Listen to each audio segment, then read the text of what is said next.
SIT ಪ್ರಶ್ನೆಗಳಿಗೆ ಪ್ರಜ್ವಲ್ ರೇವಣ್ಣ ಸುಸ್ತು. ಇತ್ತ ಪ್ರಜ್ವಲ್ ರೇವಣ್ಣ ಉತ್ತರದಿಂದ ಅಧಿಕಾರಿಗಳಿಗೂ ಸುಸ್ತಾಗಿದೆ. 2 ದಿನಗಳಿಂದ ಏನು ಬಾಯಿ ಬಿಡದ ಪ್ರಜ್ವಲ್ ಎಲ್ಲವೂ ಷಡ್ಯಂತ್ರ, ನಾನೇನು ಮಾಡಿಲ್ಲ ಅಂತಲೇ ಉತ್ತರವನ್ನ ಕೊಡ್ತಿದ್ದಾರೆ. ಹೀಗಾಗಿ ಸ್ಥಳ ಮಹಜರು ಪ್ರಕ್ರಿಯೆ ಮಾಡಲು ಎಸ್ಐಟಿ ಪ್ಲಾನ್ ಮಾಡಿದೆ. ಪ್ರಜ್ವಲ್ ನ ಹೊಳೆನರಸೀಪುರಕ್ಕೆ ಕರೆದೊಯ್ಯಲು ಎಸ್ಐಟಿ ಪ್ಲಾನ್ ಮಾಡಿಬಿಟ್ಟಿದೆ. ಎಕ್ಸಿಟ್ ಪೋಲ್ ನಲ್ಲಿ ಪ್ರಜ್ವಲ್ ಗೆಲ್ಲುವ ಬಗ್ಗೆ ಮಾಹಿತಿ ಸಿಕ್ಕಿದೆ. ಒಂದು ವೇಳೆ ಪ್ರಜ್ವಲ್ ಗೆದ್ದರೆ ಪರಿಸ್ಥಿತಿ ಬದಲಾಗುತ್ತೆ. ಗೆದ್ದ ಬಳಿಕ ಪ್ರಜ್ವಲ್ ನ ಕರೆದುಕೊಂಡು ಹೋದ್ರೆ ಕಷ್ಟ. ಆಗ ಬೆಂಬಲಿಗರು, ಆಪ್ತರು, ಕಾರ್ಯಕರ್ತರು ಸೇರುವ ಸಾಧ್ಯತೆ. ಹೀಗಾಗಿ ಇವತ್ತು ನಾಳೆಯೊಳಗೆ ಸ್ಥಳ ಮಹಜರು ಪ್ರಕ್ರಿಯೆ ಮಾಡ್ತಾರೆ.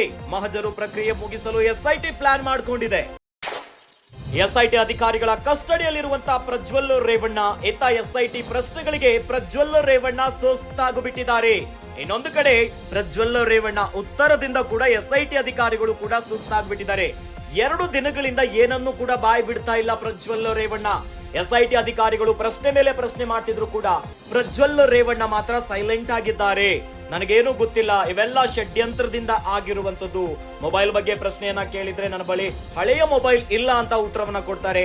ಹೀಗಾಗಿ ಪ್ರಜ್ವಲ್ ರೇವಣ್ಣ ಅವರನ್ನ ವಿಚಾರಣೆ ಎಷ್ಟೇ ಮಾಡಿದ್ರು ಕೂಡ ಯಾವುದೇ ಒಂದು ಉತ್ತರ ಕೂಡ ಬಾಯಿ ಬಿಡ್ತಾ ಇಲ್ಲ. ಹೀಗಾಗಿ ಎಸ್ಐಟಿ ಅಧಿಕಾರಿಗಳು ಪ್ರಜ್ವಲ್ ರೇವಣ್ಣ ಅವರನ್ನ ಸ್ಥಳ ಮಹಜರು ಪ್ರಕ್ರಿಯೆ ಮಾಡಲು ಪ್ಲಾನ್ ಮಾಡಿದ್ದಾರೆ. ಇವತ್ತು ನಾಳೆಯೊಳಗೆ ಸ್ಥಳ ಮಹಜರು ಮಾಡುವ ಪ್ರಕ್ರಿಯೆಗೆ ಎಸ್ಐಟಿ ಅಧಿಕಾರಿಗಳು ಪ್ಲಾನ್ ಮಾಡಿದ್ದಾರೆ.